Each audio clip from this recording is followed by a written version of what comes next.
আজকে কি বার? সূর্য ডুবার সাথে সাথে শুক্রবার। আরবিতে রাত্র আগে আসে, ইংরাজি আর বাংলায় দিন আগে আসে। আজকে কি বার? গত শুক্রবারও তো গেছে। বলেন তো, প্রত্যেক শুক্রবারে 200 বার দুরূদ পড়ার অভ্যাস কার? একজন হাত উঠান তো দেখি, যে আমি প্রতি শুক্রবারে আমার অভ্যাস 200 বার দুরূদ পড়া। আমি 2000 বললাম না, 1000 বললাম না। হাইসেন না, হাইসেন না। দুরূদ দিয়েই কিন্তু আপনাকে পার করবে। পুলসেরাতে যদি ফাইসা যান, তো কিতাবে লেখা আছে দুরূদের গাঠি মাথায় দিয়ে পার করায়।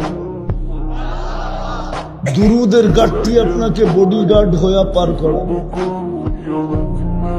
এই উম্মত ডাইরেক্ট দুযোগে পড়বে না, পুলসেরাতের থিকা স্লিপ খাইলো ধৈরা ঝুলা থাকবে অতক্ষণ পর্যন্ত, যতক্ষণ পর্যন্ত প্রমাণিত না হবে আর কোনো দুরূদ নেই।